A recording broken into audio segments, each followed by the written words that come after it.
지난 11일 국가기후환경회의가 미세먼지와 국민건강 컨퍼런스 토론을 개최했는데요. 제목은 국민이 묻고 전문가가 답하다였습니다. 네, 전문가들이 나와서 발표도 하고 또 국민의 질문을 받았는데요. 오늘은 당시 발표됐던 자세한 내용과 함께 국민이 궁금해했던 점을 살펴보겠습니다. K웨더 반기성 센터장과 함께합니다. 어서 오세요. 네, 안녕하세요. 네, 자 저희가 보도로 국가기후환경회의의 컨퍼런스 토론 결과 좀 소개를 해드리긴 했지만 세부적인 내용은 다루지 못했는데요. 이번 미세먼지 국민건강 컨퍼런스에서 어떤 이야기가 오고 갔나요?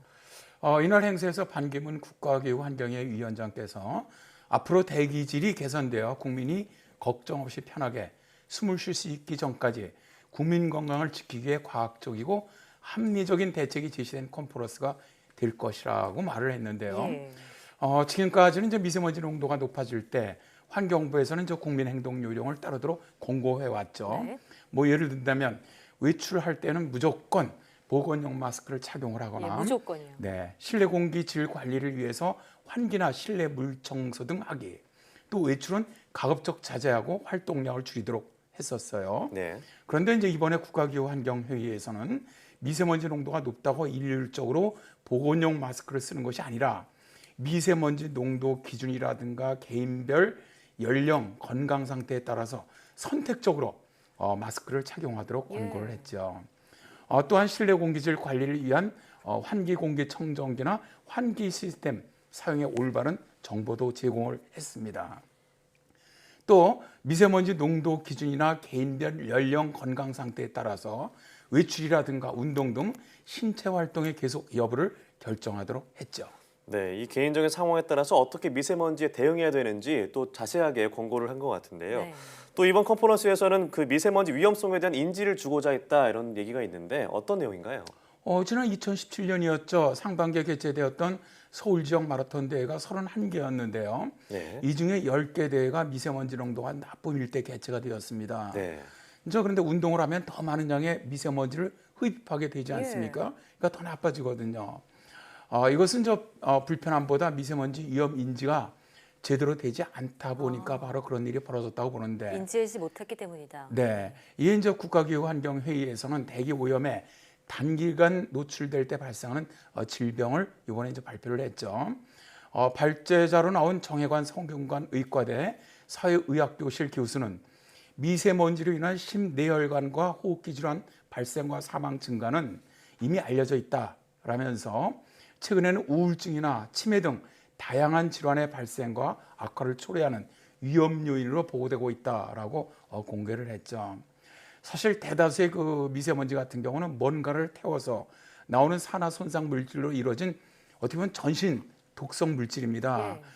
그래서 세계보건기구는 대기 오염이 허혈성 심장질환 40%, 뇌졸중 40%, 만성 폐쇄성 폐질환 11%, 폐암 6%, 또 호흡기 감염 순으로 많이 발생시킨다라고 발표를 했는데요. 미세먼지에 단기간 노출되면 또 영아 돌연사 증후군이라든가 파킨슨시병 같은 입원이 증가를 하고요.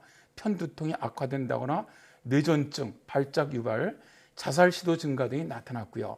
장기간 노출될 경우에는 총 사망률 증가, 뇌졸중, 폐암 발생률과 사망률들이 증가했다고 해요. 네, 이 미세먼지가 정신 건강뿐만이 아니라 생명에도 악영향을 주는 만큼 좀 더 경각심을 가질 필요가 있겠습니다.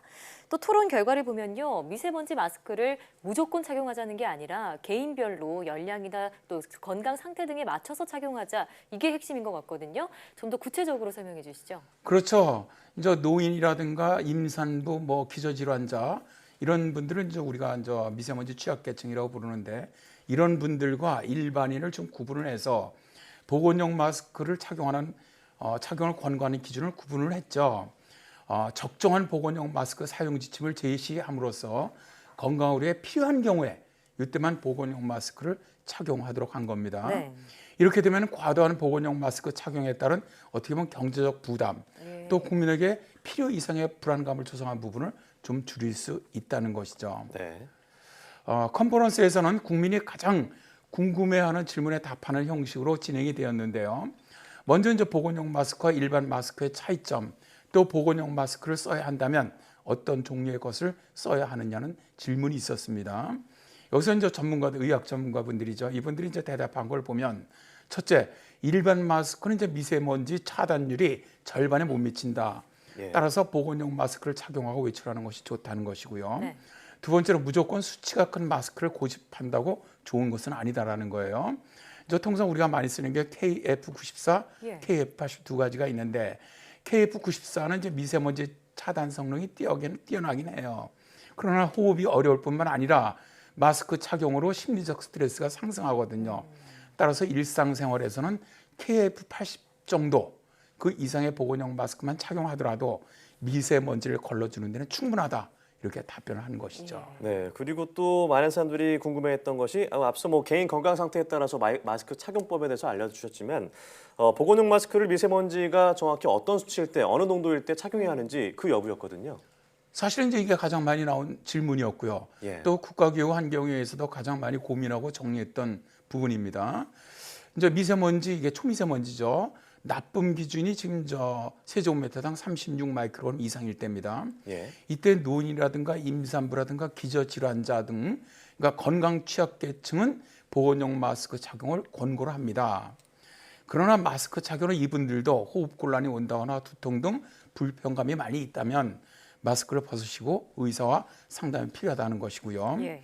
이제 옛날과 달라진 것은 일반적인 성인입니다. 성인이나 어린이 같은 경우는 초미세먼지 기준이 세제곱미터당 50 마이크로그램 정도까지는 마스크를 착용하지 않고 나쁨이더라도요. 네, 외출이나 신체 활동을 평상시처럼 하는 것이 바람직하다. 이런 의견을 갖다 제시를 했고요. 예. 다음에 이제 50에서 75 마이크로그램 구간은 마스크를 착용하는 것이 바람직하긴 한데 그렇더라도 정상 생활을 하는 게 좋고요. 75 마이크로그램이 넘으면 이거는 이제 매우 나쁨이 되죠. 예. 이런 경우는 일반인도 과도한 실외 활동을 자제하는 것이 좋다라고 정리를 했습니다. 네. 자, 이제 그러니까요. 결론적으로 미세먼지 농도 기준과 자신의 어떤 연령 또 건강 상태 이런 것 등을 고려를 해서 마스크 착용 여부를 자율적으로 선택해 사용하는 것이 바람직하다는 것이죠. 네, 그러니까 나쁨 단계일더라도 마스크 착용을 꼭 반드시 해야 하는 것만은 아니다 이렇게 정리해 볼 수 있을 텐데, 자 이러한 권고안을 두고 반박 의견도 나왔다고요?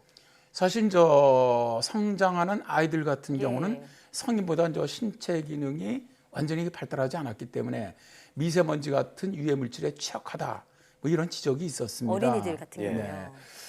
그런데 이제 국가기후환경위원회는 일단 50 마이크로그램까지는 초미세먼지죠. 어린이가 일단 마스크 없이 신체 활동을 해도 좋다는 권고안을 냈기 때문에 여기 대해서 이제 우려를 표했는데 이제 어린이나 학생 등 건강 취약계층 보호를 위해서는 고농도 미세먼지 대응 매뉴얼이 있거든요. 예. 여기서 미세먼지 나쁨 이상인 경우에 어린이 건강 보호를 위한 세밀한 지침이 필요하다고 보았습니다. 그래서 이제 거기에 대한 것도 좀 나왔죠. 예. 네. 그 이외에도 뭐 그동안은 확실한 정답이 없었던 실내 환기를 어떻게 할 것인가 미세먼지에 따라서 네. 그런 가이드라인도 제시가 됐다고 들었습니다. 네, 이제 바깥에 미세먼지가 나쁘더라도 실내 환기는 필수다. 이렇게 이제 권고를 했죠. 예. 왜냐하면 장시간 실내 환기를 하지 않는 경우에 뭐 이산화탄소라든가 폼알데하이드라든가 또 휘발성 유기화합물 같은 이런 물질들이 축적되기 때문입니다. 이에 따라서 이제 미세먼지가 좋거나 보통 이런 날에도 하루에 3번, 한 번에 30분 이상 환기를 해야만 실내 공기질을 관리할 수 있다고 제안을 했고요. 예. 예. 실제로는 나쁜 경우입니다. 초미세먼지가 36에서 75 사이인 날에도 하루에 3번, 최소한 10분씩 짧은 환기를 하고 네. 특히 음식물을 조리한 후에는 30분 이상 환기하는 것이 필수적이다라고 제안을 했죠. 예. 네. 그러니까 하루 3번씩 환기를 시키는 것은 공기질과는 별개로 하는 게 좋다 이런 얘기고요. 자, 미세먼지를 줄이는 생활 속의 실천 방안도 제시됐다고 하는데 마찬가지로 소개해 주시죠.